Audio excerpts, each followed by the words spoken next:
Pero en cuanto nosotros comentamos a los medios que íbamos a abrir un museo del horror en Saltillo, las personas lo relacionaron más con cosas que tenían que ver con lo paranormal. Así que nos empezaron a llevar objetos, nos decían, te traigo esta muñeca, yo ya no la quiero porque me habla, te traigo esto, yo no lo quiero porque siento, me da miedo, un miedo inexplicable.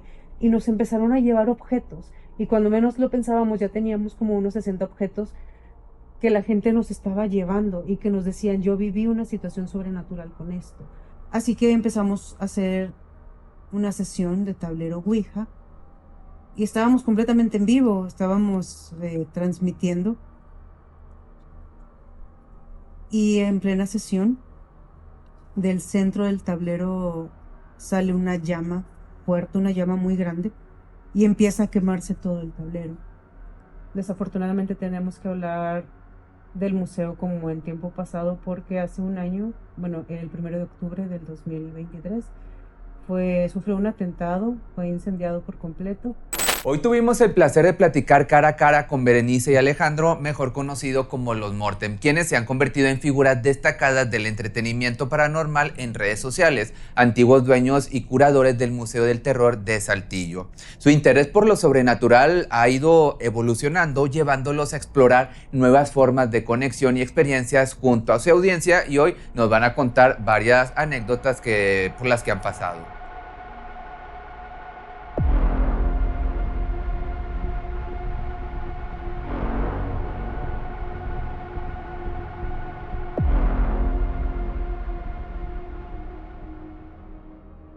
Bueno, muy buenas noches, mi nombre es Berenice Mortem. Yo soy Alejandro Morten. Nosotros somos Museo del Horror. Nos dedicamos especialmente a todo lo que conlleva el ocultismo, al estudio e investigación de los espíritus, de pues todo aquello que la gente en ocasiones relaciona como fantasía, ¿no? Como brujas, demonios, espíritus, muertos, magia, cosas así. Bueno, iniciamos primero que nada cada uno por su parte, ¿no? O sea, cada uno de nosotros nació con esto. Nacimos, primero que nada es como un gusto, pero cuando naces del lado oscuro, pues te arrastra, ¿no? O sea, sientes cómo contigo va la noche, contigo va pues temas que a la gente les asustan. eh, Así que pues cada uno primero empezó por su lado y después pues coincidimos en una librería precisamente buscando un libro de un tema en común y a partir de ahí pues empezamos a crear todo esto juntos. Mira, si mal no recuerdo fue en Saltillo, allá ocurrió hace 52 años una tragedia ferroviaria que fue un trenazo, bueno, le conocen como la tragedia del trenazo. Ahí se descarriló un tren de pasajeros y murieron muchísimas personas. Es un lugar que actualmente tiene mucha actividad sobrenatural. Es uno de los lugares más emblemáticos de Saltillo por la tragedia, desafortunadamente, que se marcó. Y pues ahí fue uno de los primeros lugares que nosotros visitamos para poder percibir las energías, las apariciones y lo que hubiera ahí en el lugar. Yo recuerdo mucho que incluso esa vez que fuimos, la primera vez que estuvimos ahí, no nos dedicábamos, no existían ni siquiera las transmisiones en vivo por redes sociales, ni nada que se le parezca. Pero recuerdo mucho que hicimos una prueba de psicofonías, una grabación, tal cual, nada más como prueba, como curioseando. Ahí en ese lugar se encuentra un panteón simbólico referente a la tragedia de Puente Moreno. No hay como tal cadáveres en el lugar. Obviamente los cadáveres están todavía, incluso en estos tiempos, enterrados donde precisamente quedaron los vagones enterrados en el suelo. Pero nosotros hicimos esta prueba de audio en las tumbas simbólicas. Y precisamente fue ahí, yo creo que una de las primeras psicofonías más impresionantes que hemos obtenido, donde Berenice hace unas preguntas, entre ellas pregunta el nombre, si hay alguien que quiera comunicarse con nosotros, que diga el nombre, etcétera.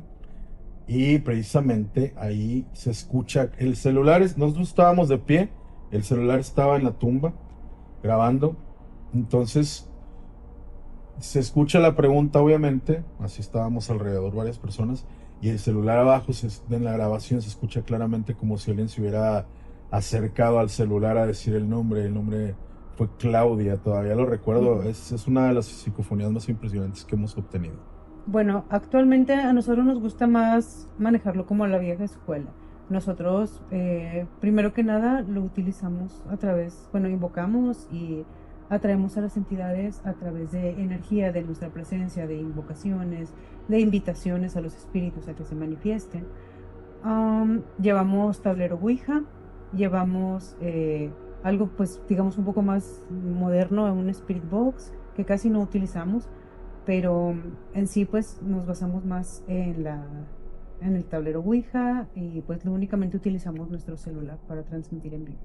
El tablero Ouija funciona de una manera muy compleja.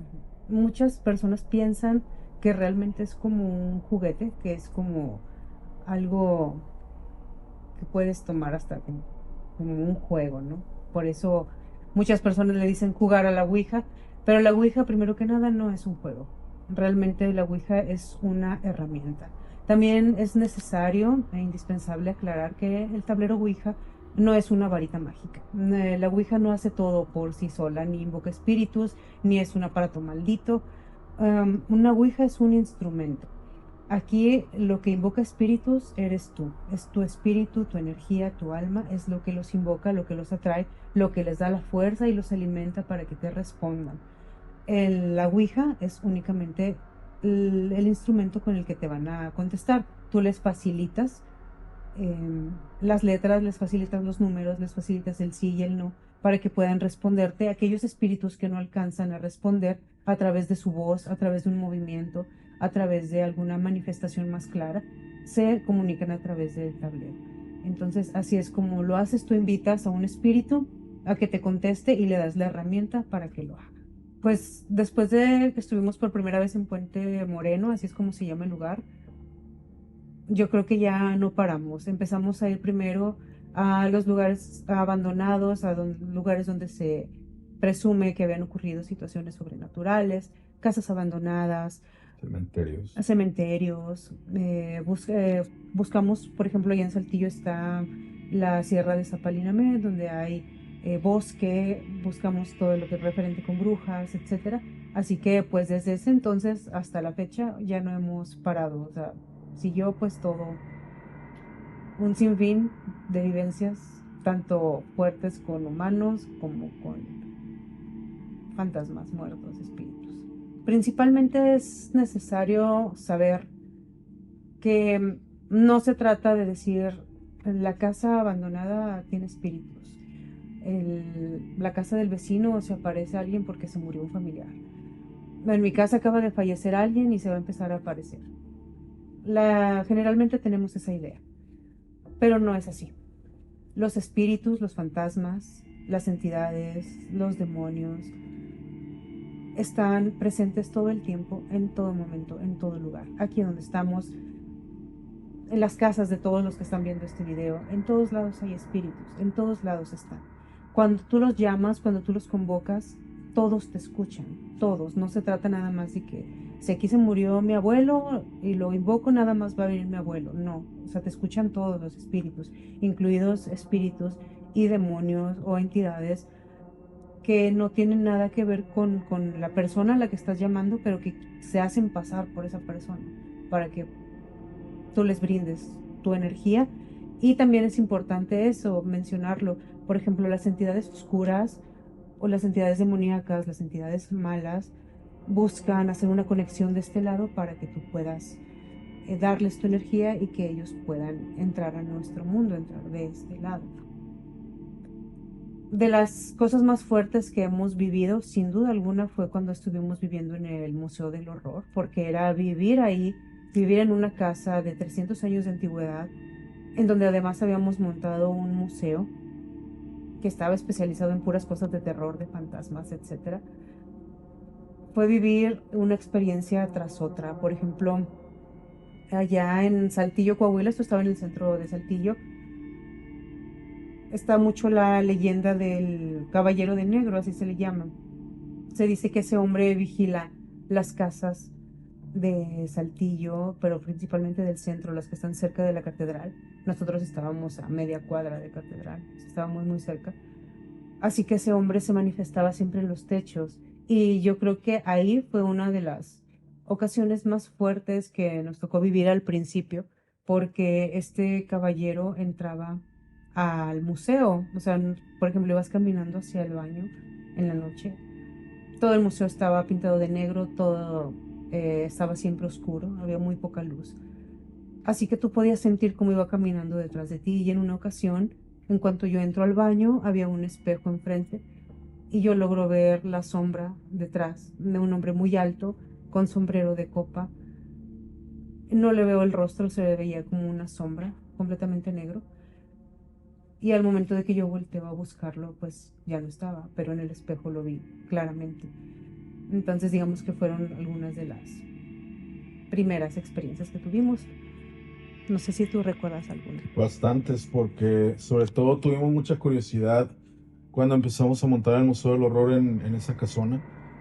Eh, Algo que nos llamaba mucho la atención, refiriéndome a lo de la curiosidad, es que abajo del lugar, de la casa, habían túneles. Se habla mucho de los túneles que conectan hacia iglesias, con muchos pasadizos y todo este tipo de cosas que se utilizaban desde tiempos ya antiguos.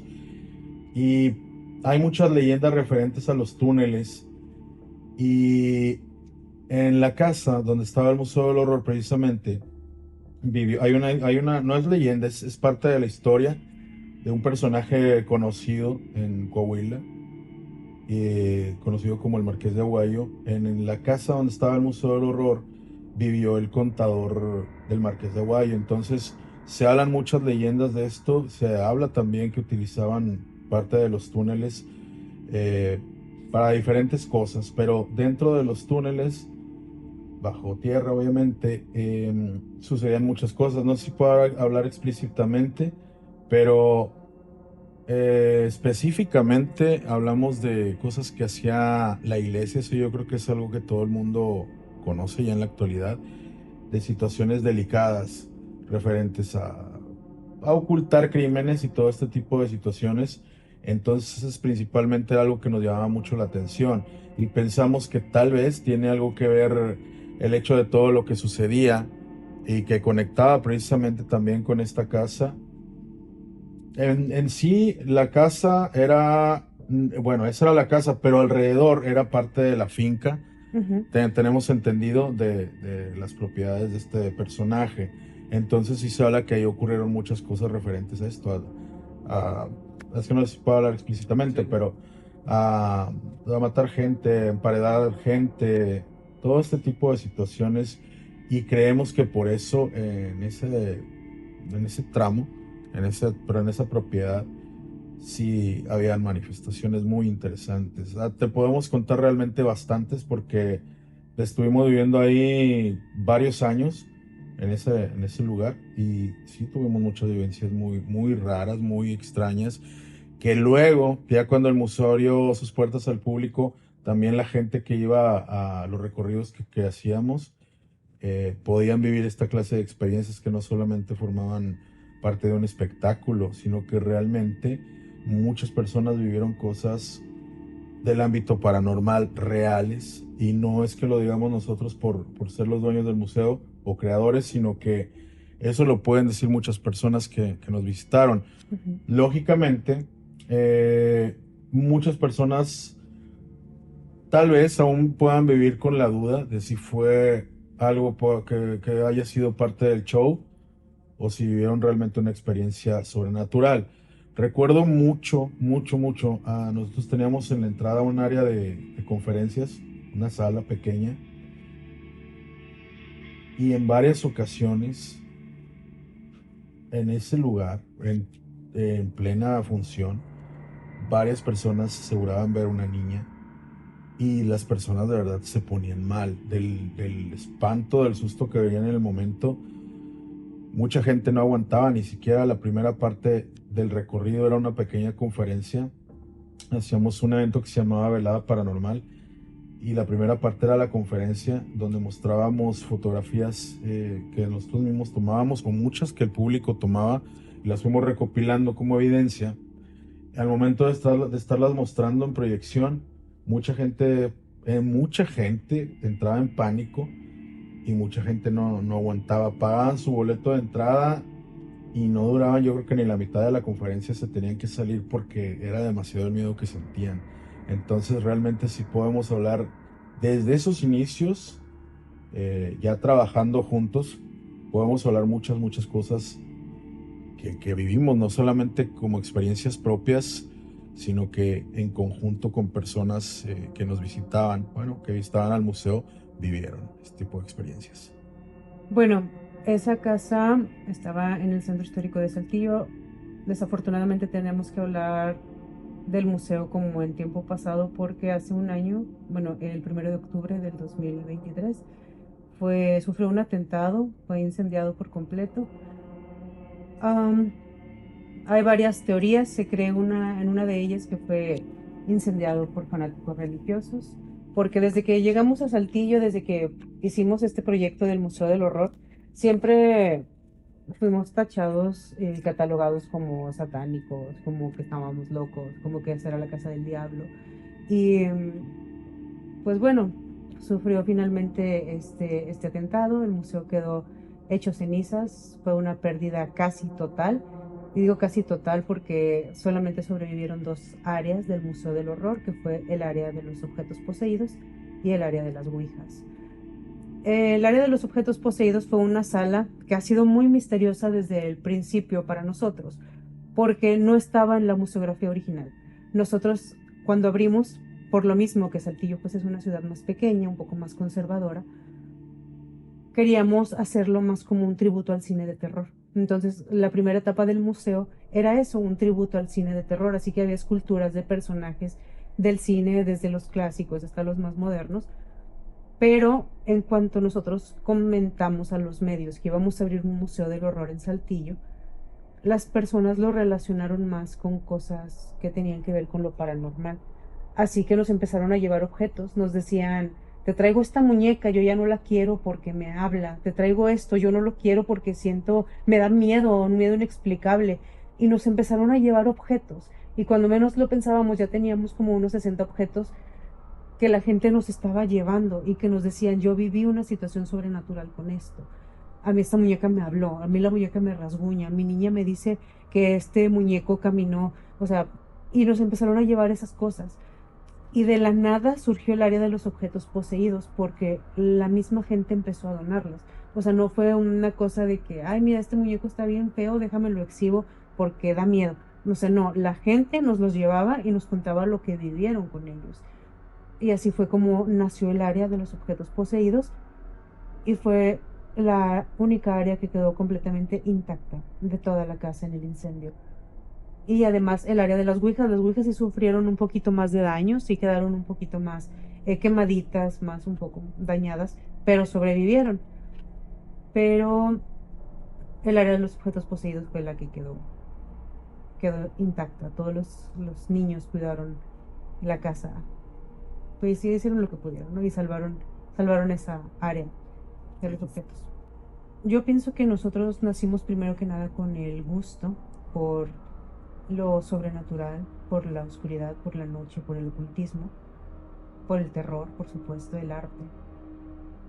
Pero conforme fuimos experimentando, conforme fuimos visitando lugares, fuimos teniendo experiencias, fuimos estudiando mucho, le hemos leído muchísimos libros acerca del tema, siempre tratando de encontrar las respuestas, de tratar de encontrar de llegar a lo más profundo, a lo más correcto, a lo que se ha estudiado desde hace años.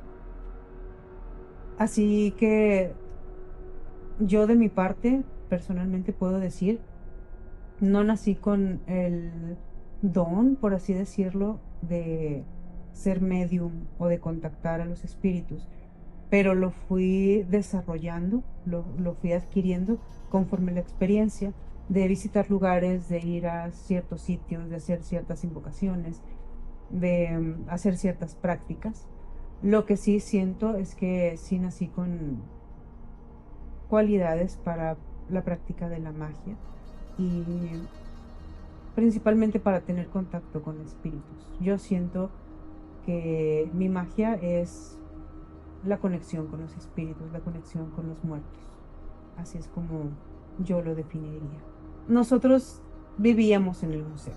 Nosotros era nuestro hogar, era nuestra casa, era nuestro mundo entero, el Museo del Horror. Así que todas las piezas que nosotros teníamos, los que iban llegando, los muñecos, etcétera, les agarramos un cariño verdadero, un cariño muy intenso, un cariño muy fuerte y sentimos que vivíamos en armonía con ellos. Por eso eh, yo me refiero a los objetos poseídos, a los muñecos, como los niños, porque pues nosotros sentíamos que éramos como una familia grande con todos ellos. Yo personalmente pienso que sí hubo una influencia de las energías que tienen los objetos poseídos para que el incendio no los consumiera, porque el incendio empezó en las habitaciones de hasta enfrente, avanzó por todo el museo y llegó incluso hasta el patio de atrás. Y la zona de los objetos poseídos, digamos que estaba en medio, y era imposible que no lo Que no consumiera. sufrieran un daño. Ujú. Era imposible que no lo consumiera, porque incluso hay ciertas piezas que teníamos nada más como de decoración, que sí se quemaron, sí se dañaron, y los objetos no quedaron intactos, ni siquiera están muy quemados. Algunos sí tienen algunas manchitas o así, pero no tanto. Y por eso pienso que sí hubo alguna influencia de las energías que estaban ahí, porque a como surgió todo el incendio, sí debió haberse consumido todo. En esta ocasión, Berenice y Alejandro no vinieron solos, trajeron con ellos 2 piezas de su colección personal y nos compartieron la historia detrás de cada una, 2 piezas que, por cierto, nos van a platicar más adelante, pero se salvaron del incendio. Muy bien, pues vamos a proceder a presentarles a 2 de los niños. Me gustaría empezar con él. Es una de las primeras piezas que nos llegaron. Y precisamente considero importante presentarlo porque es justamente de aquí de Nuevo León. Llegó en una ocasión una persona que nos dice que él era coleccionista de antigüedades. A él le gustaba mucho coleccionar cosas antiguas. Así que anda mucho en bazares por todo México buscando piezas para su colección. Esta pieza él la encuentra en un bazar en Estados Unidos. Es un muñeco Corky, Corky, Corky. Este muñeco salió a la venta en el año 1985 y yo estoy segurísima de que todo el mundo en cuanto lo vea lo va a relacionar con un muñeco muy famoso del cine de terror. Este muñeco se parece muchísimo a Chucky, el muñeco diabólico, el de las películas, que todos conocemos a Chucky. Este muñeco es la verdadera inspiración de las películas de Chucky. Por ahí hay teorías de que se inspiraron en el muñeco Robert o que se inspiraron en Annabelle, pero la realidad es que no. Este muñeco fue completamente la inspiración para crear la película y la historia de Chucky, el muñeco diabólico. Si se pueden dar cuenta, es bastante similar, incluso de la cara, el cabello rojo, la ropa, la camisita de rayas. Estos muñecos salen a la venta en el año 1985 y fueron una maravilla porque hacían cosas que en ese entonces los demás juguetes no hacían. Este muñeco tiene un mecanismo que le permite mover los ojos y mover la boca. Además de que en la espalda tiene una grabadora donde le ponías cassettes, cintas, le dabas play y el muñeco empezaba a mover la boca y movía los ojos al mismo tiempo que sonaba la cinta, así que parecía que el muñeco estaba cantando, parecía que cobraba vida. Algo que en 1985 pues no era muy común. Digamos que esto era un juguete que era una completa novedad. Así que fue un éxito. Se vendieron muchísimos de estos muñecos en ese entonces, se hicieron muy populares. Al año siguiente, la mayoría de las personas ya se estaban deshaciendo de ellos, porque aseguran que el muñeco Corky se movía por sí solo. Lo primero que dicen es que cuando se quedaba sin baterías, el muñeco seguía funcionando, seguía cantando, o por ejemplo movía los ojos. Si estaba apagado, veían claramente cómo los empezaba a seguir con la mirada. A las personas eso les daba mucho miedo, por supuesto, no se supone que deberían de hacer eso. Después los niños empezaron a quejarse de que Corky les decía frases que no venían grabadas en los cassettes. Les decía frases que se tornaban a veces muy agresivas, como hazte daño a ti mismo, o hazle daño a tus padres, pero con otras palabras. Así que las personas empezaron a deshacerse de este muñeco, porque por algún motivo, al parecer el muñeco estaba embrujado, estaba poseído. Una de las manifestaciones más graves que vieron de este muñeco fue que caminaba, cosa que no puede ser tan posible porque lo que es el mecanismo en el torso y en la cabeza es muy pesado, y las piernas son piernas de trapo. Es imposible que unas piernas de trapo pudieran sostener el peso del mecanismo de este muñeco. Pero las personas aseguran que de verdad los Corkys caminaban, que los veían pasar de una habitación a otra. Así que en el año 1987, la mayoría de las personas empiezan a quemar los muñecos Corky, empiezan a tirarlos a la basura. No los querían cerca, porque aseguraban que estaban malditos. En el año 1988 aparece la primera película de Chucky, inspirada directamente en este muñeco. Entonces, el coleccionista de antigüedades se lleva el muñeco a su casa. Inmediatamente lo relaciona con la leyenda de que es el muñeco Corky, es el muñeco maldito. Ya existen muy pocos en el mundo porque pues la mayoría de las personas decidieron deshacerse de ellos. Se lo lleva a su casa y dice que los primeros meses lo estuvo estudiando todos los días, le dejaba cámaras grabando, le dejaba termómetros, le dejaba equipo de investigación paranormal para ver si lograba captar algo. Él quería que el muñeco se moviera, él realmente quería ver cómo el muñeco se poseía, hablaba, caminaba, pero dice que después de varios meses de estarlo estudiando, descubrió que realmente era solo un juguete. La persona que nos lo llevó fue el que experimentó todo esto. Así que estaba un poco decepcionado. Dice, no, el muñeco no se movió, nunca hizo absolutamente nada sobrenatural. Y lo que él decide es provocarlo. Se lo lleva a un cementerio, busca una tumba abierta y deja al muñeco sepultado por 3 noches.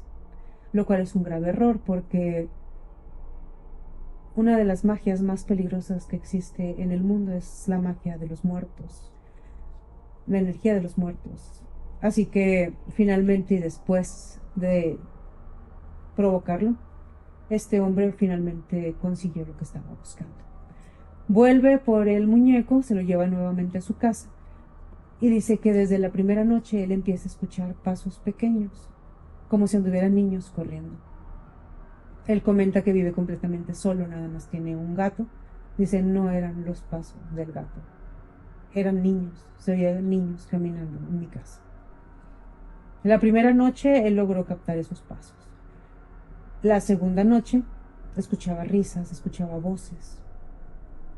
Dice que curiosamente, así es como él nos lo relata, las cámaras se apagaban, las cámaras no lograban captar nada, pero él encontraba el muñeco tirado, lo encontraba movido, lo encontraba en otro lugar.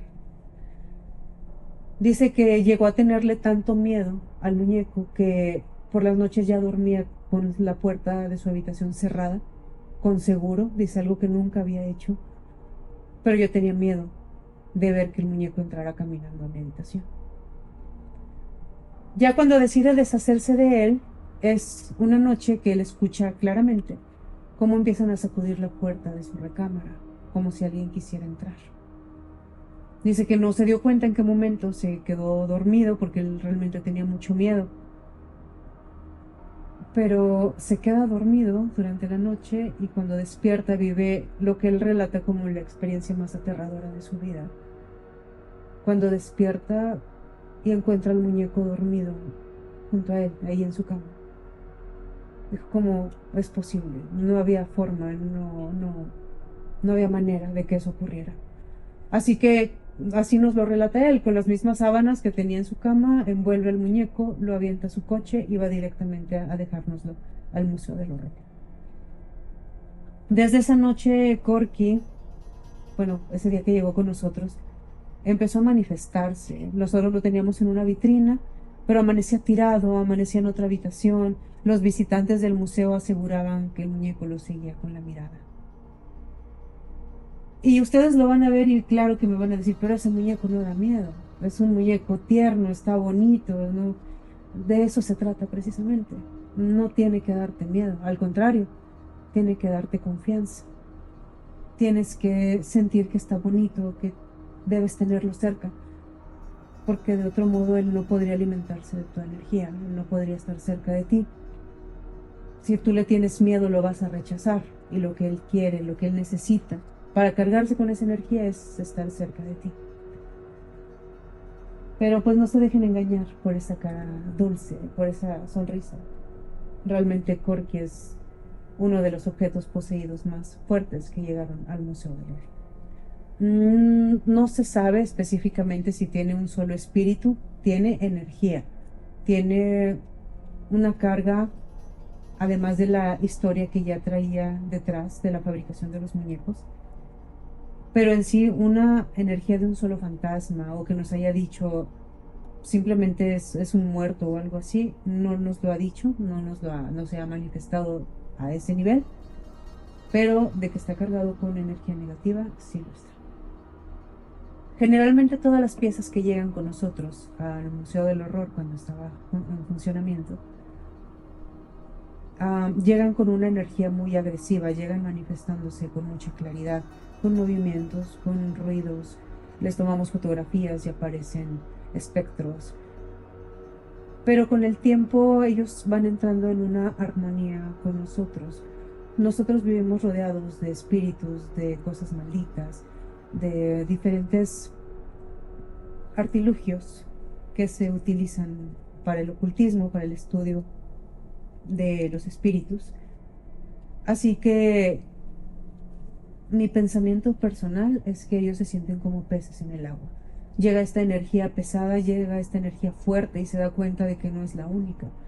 Así que empieza a contenerse la energía dentro del envase y ya no se manifiesta tan seguido porque pensamos que están tranquilos, están las energías descansando en su recipiente. Pensamos que ya no nos afectan las energías malas, las energías negativas, porque vivimos en todo momento con ellas, vivimos estudiándolas, vivimos analizándolas, vivimos compartiendo, vivimos en armonía con todo esto. Y por supuesto, si llega un momento en el que ya es tanta la carga que si sientes que tienes que soltarlo, pero para nosotros también es como nuestro oxígeno, es como nuestra día a día, es parte de nosotros. Bueno, ahora les vamos a presentar a Travesura. Este payaso formaba parte de un show infantil. De hecho, era un espectáculo para niños de kinder, para niños pequeños. Travesura era el único villano de ese cuento. Eran princesas, eran superhéroes y nada más había un villano, que en este caso era el payaso. Esta pieza fue donada por una pareja de esposos, ya unos viejitos que eran maestros retirados. Ellos comentan que toda su vida se dedicaron a la docencia. Ellos eran maestros de preescolar, así que estuvieron toda su vida dedicándose a eso. Ya cuando estaban muy grandes se jubilan y nos cuentan que ellos pues nunca lograron tener hijos. Así que sentían que sus alumnos, sus niños de las escuelas, pues llenaban ese vacío pues, porque ellos no pudieron tener a sus propios niños. Cuando se retiran, cuando ya se jubilan, empiezan a caer en depresión porque pues se extrañaban estar cerca de los pequeños.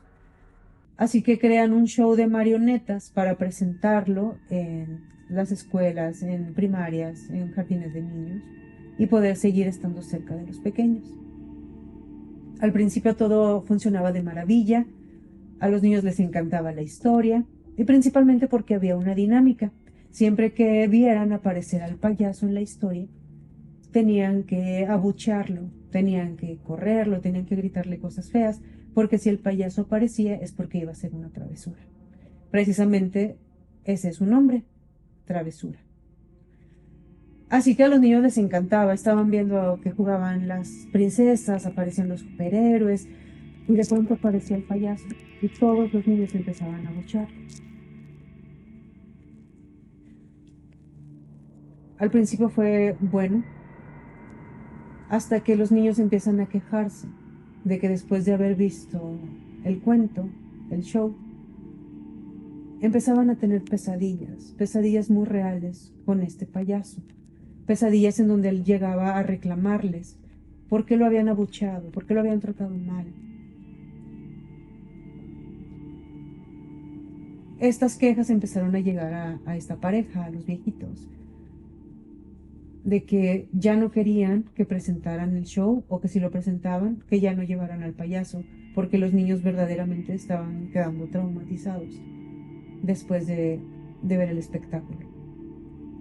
Así que los viejitos deciden sacar a Travesura de la historia, lo dejan guardado en su casa, pero ahí es cuando ellos empiezan a vivir pues la pesadilla que les tocó a ellos. Dicen que cada que llegaban a su casa encontraban al payaso en un lugar diferente, encontraban cosas tiradas, cosas rotas. Al principio pensaron que se trataba de que se estaban metiendo a robar a su casa o alguien estaba entrando, pero nunca encontraron nada. Nunca les faltaba nada, solo había cosas rotas, destrozadas. Deciden guardar al payaso en un cofre porque pues les dio mucho miedo que realmente fuera él el que estaba haciendo esos destrozos en sus casas. Así que lo guardan en un cofre, pero se dan cuenta de que también eso fue un error, porque en las noches empiezan a golpear el cofre, empiezan a arañarlo, se escuchaba cómo trataban de abrirlo. Deciden llevárselo, así el cofre tal cual, cerrado, con candado. Se lo llevan a una casa que ellos tienen en el campo, así es como la describen, una casita que usaban de vez en cuando en fin de semana para alejarse de la civilización. Dicen que ahí fueron y arrumbaron el cofre y ya no quisieron volver ahí, ya no quisieron volver por él. Pero años después, un conocido los busca y les dice que tienen que ir con urgencia a su casa porque aparentemente se metieron a robar, la desmantelaron por completo. Y dicen los viejitos que llegan, encuentran la casa en ruinas, dice, se robaron todo, hasta los cables, las protecciones, las puertas, se robaron absolutamente todo lo que tenían en esa casa. Pero cuando entran, se dan cuenta de que el cofre seguía ahí, dentro de una casa que ya no tenía puertas, que ya no tenía ventanas, protecciones, que se habían robado todo.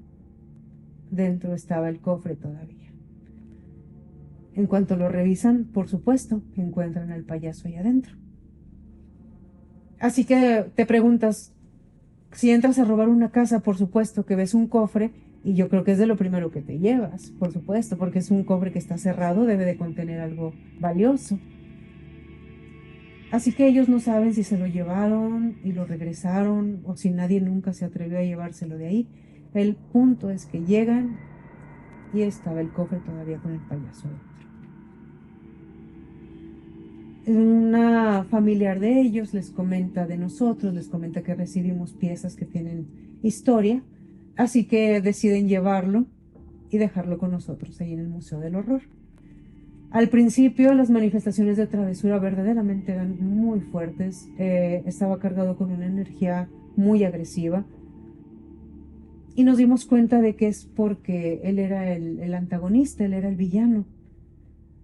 Y el Museo del Horror era el hogar de todos los monstruos, era el lugar de los villanos, de los fantasmas. Así que cuando Travesura llegó, sintió que llegó a su hogar. Sus manifestaciones empezaron a disminuir, empezó a estar más tranquilo, empezó incluso a cambiarle su semblante, porque ahorita vemos que es un payaso que a lo mejor da un poquito de miedo, también porque ya tiene cerca de 30 años de antigüedad. Pero cambió. empezó a sentirse más a gusto, más tranquilo, y ya no se manifiesta como antes. Actualmente Travesura ya está más relajada, por así decirlo. En una ocasión, cuando teníamos el Museo del Horror, nos visitó una escuela primaria y iba el grupo de los alumnos con su maestra, y pues ahí iba el clásico niño travieso, ¿no? Al que le dices que no y es que sí. Entonces, les estaban contando la historia de Travesura y ese niño se le acerca bastante y le dice: a mí no me das miedo, estás feo, y lo empieza a insultar. Y delante de 30 alumnos, una maestra comentó esto porque fueron los testigos. Travesura levantó la mano para agarrar al niño. Por supuesto, el niño sale corriendo espantadísimo. Todos los niños entran en pánico, se asustaron demasiado.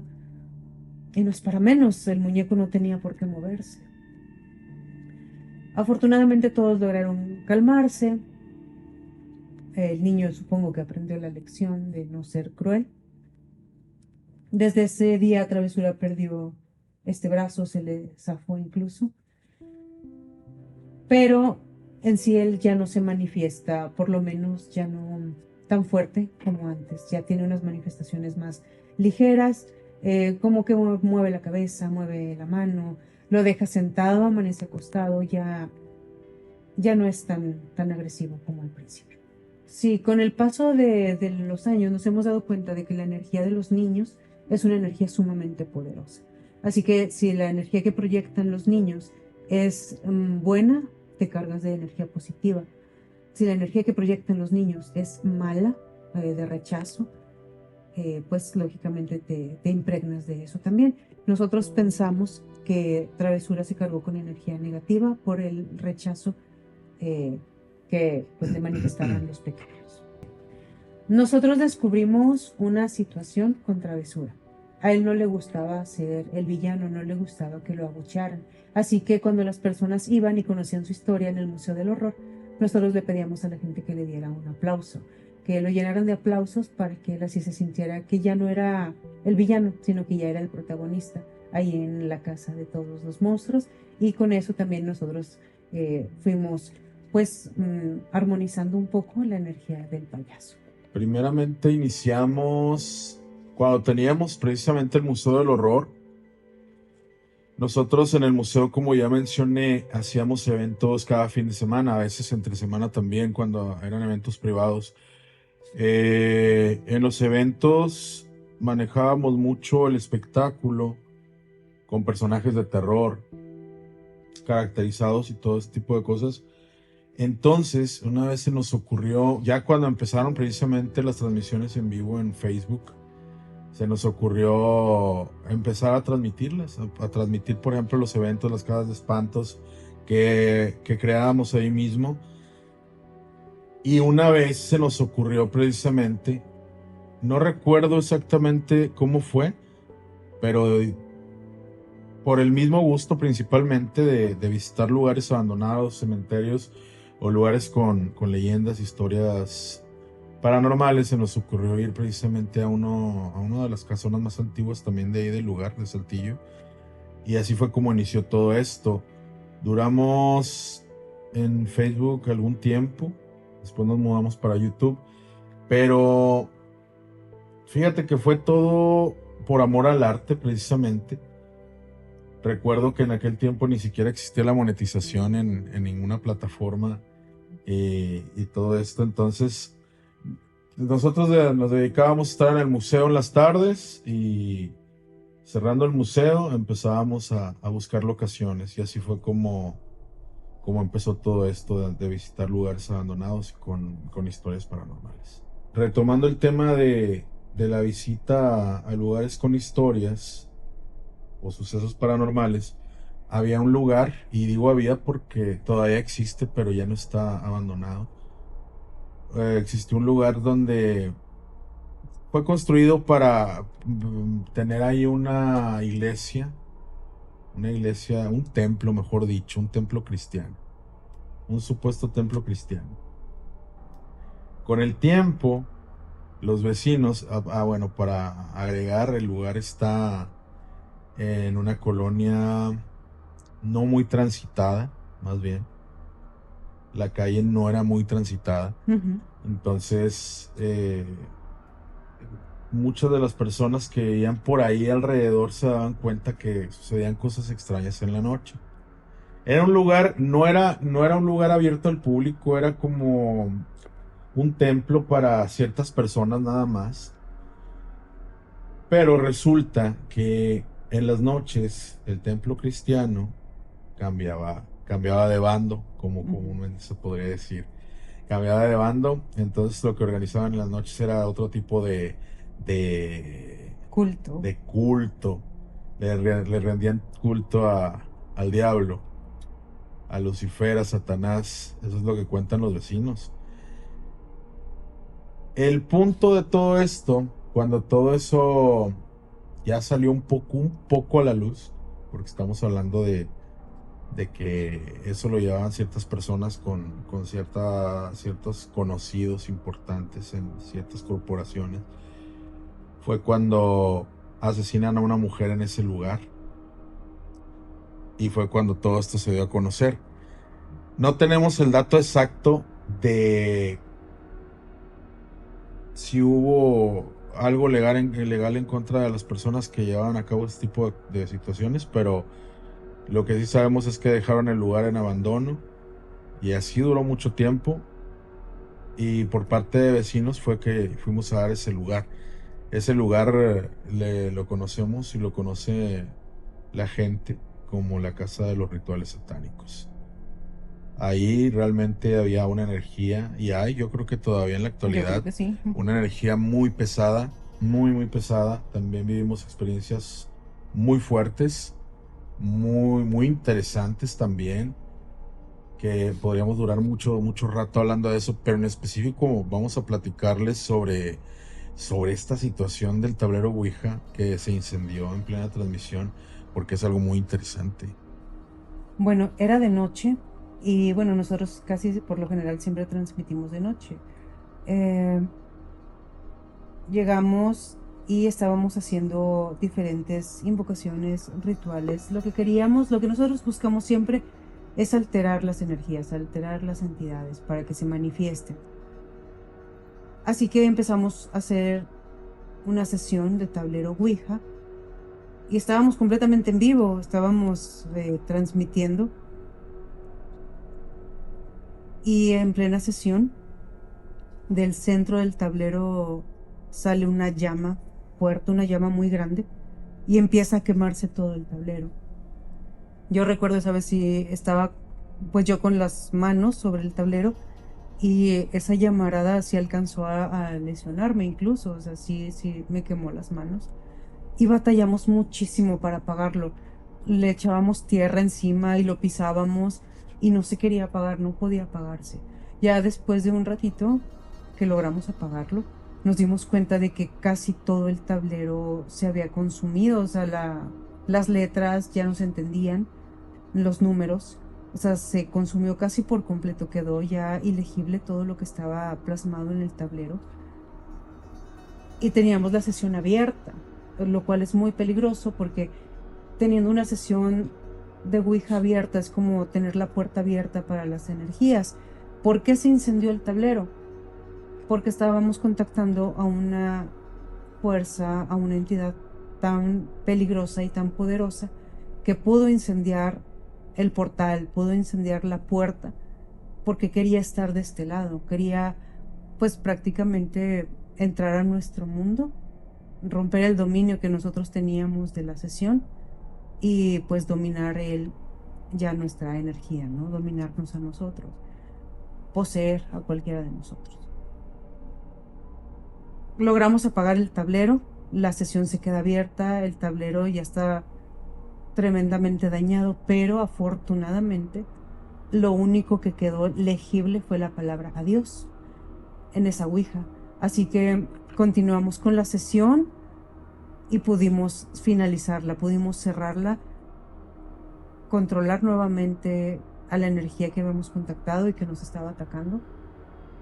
Y pues ya pudimos finalizarlo de esa manera. Si el adiós también se hubiera consumido o si el tablero se hubiera consumido por completo, ya no hubiera forma de cerrar ese portal y lo que sea que contactamos en esta ocasión se hubiera quedado de este lado y posiblemente no estaríamos aquí contándoles todo esto.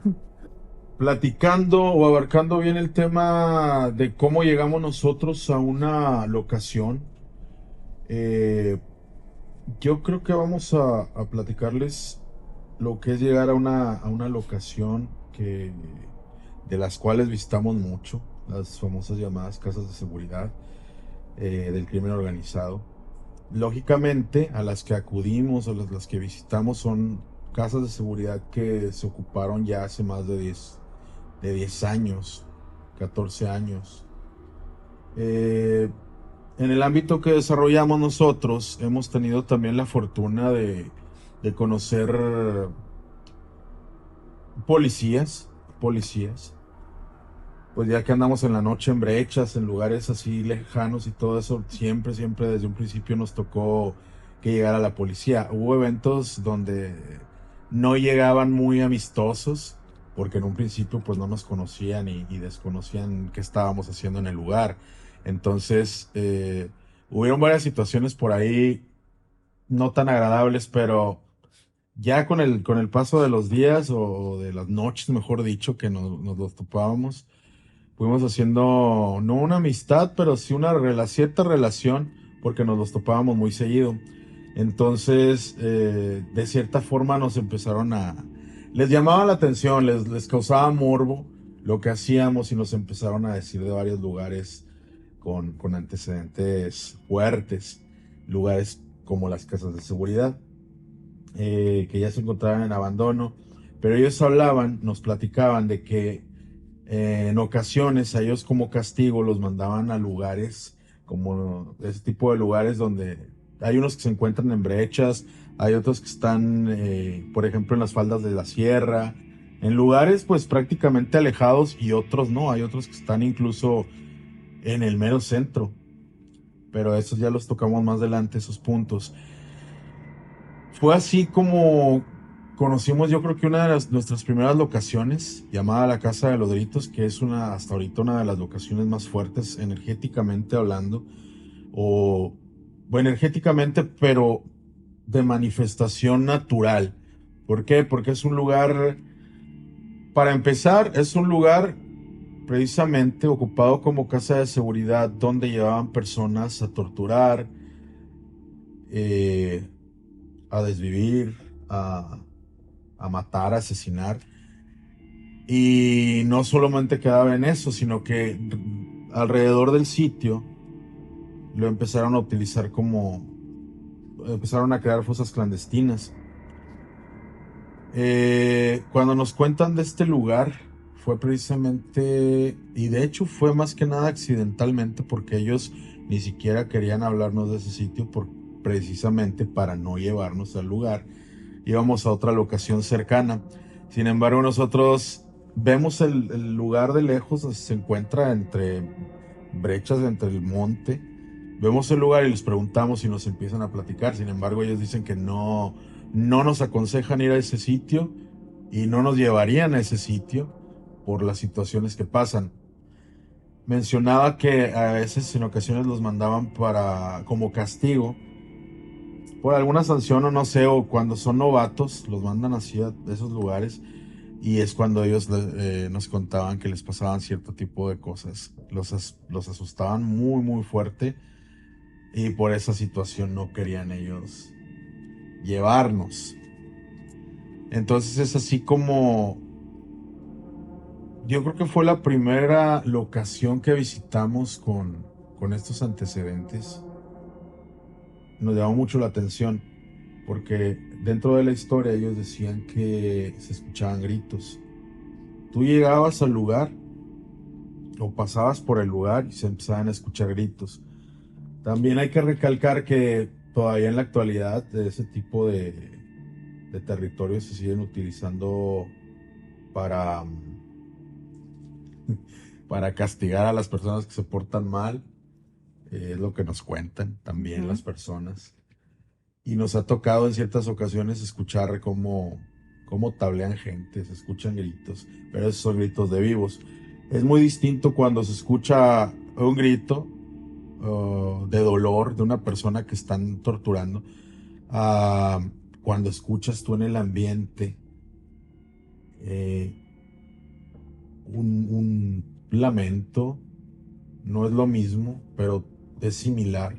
Sin embargo, lo que logras sentir es muy diferente, porque cuando nos ha tocado vivir esas experiencias donde están con personas, lo que sientes alerta y por supuesto que sientes miedo y dices, pues lógicamente tengo que retirarme del lugar, porque por supuesto que se van a dar cuenta que estamos ahí por la clase de iluminación que llevamos para las transmisiones. Entonces, es muy distinto cuando escuchas que están castigando a alguien, que le están infligiendo dolor, a la sensación que hay cuando es algo sobrenatural, perdón. Es muy diferente la sensación. Lo sobrenatural cuando es el miedo de algo sobrenatural, cuando sientes la energía de algo que no es de este mundo, es muy distinto. Yo creo que han sido varias las experiencias que hemos vivido ahí, muchas diría yo, en el ámbito espiritual, en el peligro con gente viva, nos ha tocado vivir también, que llega gente, va pasando gente, y pues lógicamente ven el vehículo, ven movimiento y se han acercado personas, pero lógicamente, afortunadamente, cuando ya se dan cuenta de lo que estamos haciendo y todo, no pasa nada, no ha pasado nada desafortunado, pero sí nos ha tocado en ese lugar ver cosas muy fuertes, muy fuertes, desde rituales con animales, obviamente ya después del ritual, no en el momento haciéndolo, pero nos ha tocado ver animales muertos en ofrendas hacia ciertas entidades, en específico puede ser una de ellas a la Santa Muerte. Una vez nos tocó entrar al lugar y habían varios cadáveres de animales afuera y al entrar había un cadáver de un perro reciente a un lado de una estatua de la Santa Muerte, la cual nos llevamos obviamente con un previo ritual y un permiso especial para con ella, obviamente con la entidad, con la energía, para llevarla como evidencia y recolección de lo que encontramos en ciertos lugares allá al Museo del Horror. Hasta ahí decías o dices, bueno, ok, son rituales, hay gente que acude a esos lugares donde pasan ese tipo de cosas. Y bueno, al menos para nosotros podría ser entendible, porque la gente que se dedica a hacer trabajos de hechicería en diferentes ámbitos acude a ese tipo de lugares. Pero también suceden cosas extrañas, macabras, como lo que ocurrió hace ya casi un par de meses, si no es que menos, el hecho de encontrarnos con un cadáver, con un cadáver. Y esa fue una experiencia muy interesante, fue una experiencia... hay un trasfondo aparte de eso de que no quiero contar, no podemos contar, pero ya habíamos tenido ese mismo día, extrañamente, por la tarde habíamos tenido una situación también muy desagradable. Y el día o la noche más bien la cerramos encontrando un cadáver. La sensación, el problema no fue encontrar el cadáver, el problema yo creo que fue que estábamos transmitiendo en vivo, totalmente en vivo, llegamos, incluso duramos un rato afuera de la locación porque generalmente lo que hacemos en esa locación es llegar, nos estacionamos, nos quedamos un rato afuera viendo el panorama, viendo que no ande un vehículo cerca, que no haya movimiento extraño cerca y luego ya ingresamos al lugar. Así fue tal cual esa noche, duramos ahí tal vez unos 20 minutos, incluso en la oscuridad y en silencio escuchando. Ya después ingresamos al lugar y fue cuando nos damos cuenta de que ahí hay una persona ya sin vida. Hay muchas especulaciones sobre el tiempo que tenía ya la persona ahí. Yo lo que sí les puedo decir es que no tenía un olor fétido, no tenía coloración de tiempo en la piel, marcas. Pero sí había otras cosas por ahí extrañas que nos llamaron mucho la atención, por lo cual decidimos obviamente llamar a la policía y seguir un protocolo para no tener problemas precisamente o no resultar con situaciones por ahí que nos fueran a perjudicar. Sin embargo, yo creo que el morbo de la gente los llevó a decir que nosotros tuvimos algo que ver o montamos esa escena para causar polémica, lo cual me parece algo absurdo, pero pues bueno, la gente siempre comenta, ¿no? Todo ese tipo de cosas. Tal vez lo hacen por comentarlo, pero son situaciones muy, muy fuertes y muy peligrosas que nos ha tocado vivir a lo largo de los años. Y no solamente nosotros dos, generalmente vamos nosotros dos a los lugares. A veces nos acompaña eh, gente, por ejemplo, en este caso de Emian, Mauro, etcétera. Y les ha tocado también vivir situaciones muy fuertes. Por eso también, cuando vamos a esta clase de locaciones, omitimos mucho llevar invitados. Mucha gente del público quiere ir, hay otra gente con la que hemos hecho colaboraciones y quiere ir, pero yo creo que ahí va dependiendo mucho de la suerte de cada persona, porque existe el dicho de que cuando te toca te va a tocar aunque te quites. Entonces yo creo que siempre omitimos esa parte precisamente para que no suceda con terceras personas. Yo creo que sería lo más delicado que podría pasarnos respecto a eso. Hemos vivido muchas situaciones en muchas partes de México, fuera de México, de referente a este tema, pero a final de cuentas es algo que tenemos que vivir porque pues para empezar, las locaciones que como ya mencioné están en brechas, en lugares alejados, desolados, pues son lugares que recurrentemente ocupan ciertas personas para trabajar, dejémoslo en eso. Pues sí. Pero referente al tema, bueno, espiritual con niños es muy interesante porque mucha gente tiene el concepto o la idea, mejor dicho, de que cuando un niño fallece, pues va al cielo y todo este tipo de cosas, pero la realidad es muy diferente. Pues, ¿por qué? Porque eso solamente se enfrasca en una ideología como religión. Nosotros, al inicio, pues como todo mundo, ¿no? Te vas por la teoría de que todos los niños son inocentes y por lo tanto cuando fallecen van directamente al cielo. Hemos estudiado muchísimo esa teoría y definitivamente sabemos que no es verídica.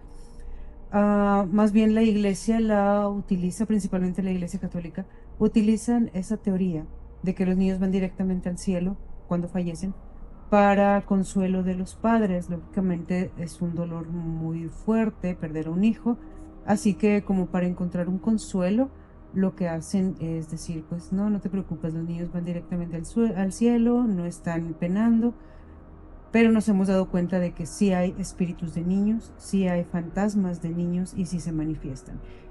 Tienen las energías más fuertes cuando tú llegas a un lugar y hay energías de niños particularmente, lo sientes inmediatamente desde que entras, porque las energías de los niños son muy particulares. Son traviesos, son tímidos, o sea, son traviesos, digamos, en soledad, pero son muy tímidos cuando tú te acercas. Hay un aroma diferente en el ambiente cuando hay niños cerca, es un aroma como a flores dulces, por describirlo de algún modo. La temperatura del lugar es muy fría, muy fría. Y el ambiente pues es muy tenso, principalmente cuando estás en un punto donde va a haber una manifestación de un niño. Es como que todo el tiempo estás alerta de que algo va a pasar. Esa es la sensación que tienes. Sí hay espíritus de niños, sí hay manifestaciones de niños. Esto, según lo hemos estudiado, es porque pues una persona que fallece no precisamente está llevando su única vida. O sea, si fallece un niño de 8 años, Tal vez su espíritu realmente no tiene 8 años, su espíritu a lo mejor ya tiene 300, a lo mejor tiene 1000, a lo mejor tiene más años y le ha tocado vivir varias vidas. Entonces, el hecho de que fallezca como un niño de 8 años, pero todavía no termina su proceso antes de trascender o de pasar hacia la siguiente vida, pues va a estarse manifestando hasta que ese proceso termine, hasta que concluya y ya pueda trascender o avanzar hacia su siguiente etapa, hacia lo que sigue, hacia lo que viene después. Por eso nosotros procuramos llevar juguetes, llevamos dulces, les cantamos, incluso yo canto a los niños en lugares abandonados donde sentimos que hay presencia de niños. Entonces, lo que queremos es ser amables con ellos, tener esa conexión como si fuera un niño que está vivo para poder obtener sus manifestaciones. Como les digo, los niños son muy tímidos. Claro que les da miedo cuando nos ven llegar y si llegamos de manifiéstate y acércate y lógicamente los niños se espantan, los niños se esconden. Ellos no los obtienes con invocaciones agresivas. Las manifestaciones de niños no las vas a obtener con invocaciones o con llamados agresivos. Al contrario, tienes que ser muy gentil, tienes que darles cosas. A ellos les gustan mucho los juguetes, a nosotros nos gustan mucho llevarles muñecos, llevarles pelotas, llevarles cosas con lo que puedan, ajá, dulces, para que puedan interactuar con nosotros. Le decimos, si quieres este dulce, acércate y muévelo. Si quieres esta pelota, tal vez yo la aviento lejos y quiero que me la regreses. Entonces, así es la manera en la que interactuamos nosotros con los pequeños y sí hemos logrado obtener manifestaciones. Como les digo, las energías de los niños, los espíritus de los niños son de los más fuertes con los que nos hemos topado nosotros. ¿Los ayudan a trascender? Cuando se puede, sí. La gran mayoría de las veces son, ahora sí que son inocentes, es más fácil, es más sencillo que ellos acepten ya morí, ya no hay nada más que hacer. Entonces ya me puedo retirar hacia lo que sigue. Es más fácil que ellos logren ver la luz, que logren ver el camino y dirigirse hacia ella. Entonces siempre que nos es posible, sí los ayudamos. ¿Y cómo te das cuenta si realmente es un niño y no es algo oscuro? Por la sensación, ya nosotros aprendimos a diferenciar. Y no todas las veces, desafortunadamente, hay energías oscuras, entidades muy poderosas que realmente sí logran engañarte, sí logran hacerte creer que es alguien inocente, que es un niño, que es alguien a quien debes de ayudar, pero realmente tienen otra fuerza, tienen otras capacidades y te lo hacen sentir ya después de que te das cuenta de que ya estás muy conectado con esa entidad que te hizo creer que era un niño. Te das cuenta de, ¿sabes qué? Me está mintiendo o me quiere atacar o quiere hacer algo diferente. Y los niños no son así. A los niños les preguntas, oye, ¿puedes ver una luz brillante? Y ellos te dicen sí. Y les dices, sigue esa luz y se van. En cambio, cuando son otro tipo de espíritus que se están haciendo pasar por niños, sí te das cuenta, porque ellos mismos se delatan con mentiras, con la forma en la que se manifiestan. Los niños tiran cosas, mueven juguetes, mueven los dulces, Juegan con el cabello. juegan, ajá, pues básicamente es O eso. sea, sí, muy. Sí te puedes dar cuenta fácilmente cuando es la energía o el espíritu de un pequeño, Ujú, que cuando es algo que se quiere hacer pasar por, por esa, por alguien de esa edad. Le ha tocado a Bernice muchas veces, en muchas ocasiones, a través del tablero Ouija de sesiones espiritistas, entidades o espíritus que se han querido hacer pasar por seres pequeños. ujú, Y, por ejemplo, yo cuando estoy ahí en sesión con ella, que yo ocupo otro campo y estoy haciendo otra cosa, dentro de la misma sesión se puede diferenciar mucho cuando es la energía de alguien que fue un niño. Es muy distinto, muy diferente. Pero si existen seres energéticos o seres espirituales, como le quieran llamar, que sí se hacen pasar por incluso seres del bajo astral, podría llamarlos así, para que lo identifiquen, que se quieren hacer pasar por niños. Nos han tocado muchas ocasiones. sí. Ellos buscan, las energías oscuras siempre van a buscar lo que nosotros tenemos, que es la vida. Un ser que está vivo tiene una energía, una fuerza diferente, una energía muy fuerte, verdaderamente. Y ya cuando mueres, esa energía disminuye casi en su totalidad. Cuando eres un ser de oscuridad, buscas alimentarte de esa energía para poder tener la fuerza y la potencia para pasar a este mundo. Las energías oscuras, los demonios, los seres malos del más allá, lo que buscan es pasar a nuestro mundo para alimentarse, para venir a hacer acá su maldad, para poder poseer a las personas y para poder llevarse las almas. Ellos buscan alimentarse de almas y de espíritus, de energías que están de este lado. Lo que nos hemos dado cuenta es que sí existe otra realidad, sí existe un más allá, sí existe Otros planos. otro plano. Es tal cual como lo vemos y lo vivimos aquí nosotros, pero es más gris, es más apagado, es más frágil. El punto es que cuando falleces vas hacia allá, porque fallecer es una cosa y poder trascender hacia lo que viene después es otra. Entonces, si tú falleces y tu muerte fue muy inesperada, muy repentina, te quedas atorado en ese más allá, en ese espacio. Y tienes que... Primero hay muchas personas que cuando fallecen en un accidente o cosas así, ni siquiera saben que están muertas. Así que primero tienen que aceptar su muerte. eh, Tienen que darse cuenta de que ya no pueden hacer nada.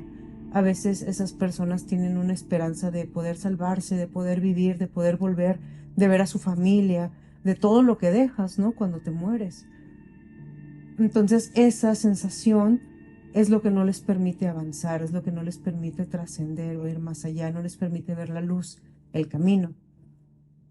Por eso es que sabemos que existe ese otro plano, porque hemos hablado con muchos espíritus, muchas personas que están atrapadas en ese más allá, a través de diferentes medios. Nos han hablado con su voz, con el tablero Ouija, haciendo práctica como medium. De diferentes formas nos hemos dado cuenta de que eso es lo que pasa una vez que falleces y que no te puedes ir. Y eso solamente está hablando de espíritus, Ujú. vamos a llamarlo de personas, espíritus o energías de personas que estuvieron en vida. Yo mencioné planos porque también dentro de nuestra experiencia, en todo lo que hemos vivido, grabado, transmitido, nos hemos dado cuenta también realmente de que existen otros planos, por eso dije planos, porque hemos también tenido la oportunidad de conocer, de ver, de escuchar y de sentir seres de otras dimensiones, por más extraño que se escuche, pero sí nos ha tocado vivir esa clase de experiencias también, no solamente con espíritus o con seres con energías oscuras, seres del bajo astral, etcétera, sino con situaciones que realmente y definitivamente no pertenecen a nuestro entorno, a nuestro plano. Para mí en lo personal, una energía superior sí existe, pero yo creo que hay mucho más allá de todo eso. Yo eso es lo que pienso. Sí creo que hay cosas más allá de lo existente o de lo que la capacidad de la mente humana alcanza a comprender. Tenemos muchos proyectos actualmente como Museo del Horror. Si queremos volver a abrir el museo, queremos volver a levantar todo eso que nos costó muchos años construir, que ya está hecho cenizas. Vamos a volver a levantarlo. Estamos en YouTube como Museo del Horror. También estamos en Facebook como Museo del Horror Saltillo o estamos como Los Mortem Terror Extremo para los que les guste muchísimo el terror y que digan a mí no me da miedo nada, así lo encuentran también. Y vienen varios proyectos, tanto más exploraciones en diferentes puntos eh, de tanto del país como fuera de México. También tenemos por ahí varias sorpresitas, entonces pues sí, síganos en nuestras redes sociales. Y pues bueno, quisiéramos realmente agradecer este espacio, agradecer la invitación a Pepe por brindarnos sus micrófonos, su espacio, sus cámaras. Muchísimas gracias a él y a todo su equipo. Y pues infinitamente agradecidos por apoyarnos, por invitarnos y le enviamos un abrazo y un saludo muy, muy, muy, muy, muy especial a toda la Legión Mortem que de seguro va a estar viendo este video. Y para todos un abrazo infernal y demoníaco. Muchísimas gracias. A Pepe también, por supuesto, a su equipo y a toda su audiencia. Alejandro y Berenice continúan aterrorizando a su audiencia en redes sociales mientras recorren el país en busca de experiencias que desafían nuestro entendimiento de la realidad. Y por cierto, próximamente planean reabrir el museo y cuando esto suceda, claro que vamos a estar ahí y si te gustaría, como quiera me dejas un mensaje aquí abajo y acuérdate que todos los lunes en el canal de Pepe Misterios se sube el podcast que son entrevistas con personajes que tienen alguna historia destacada o importante que contar.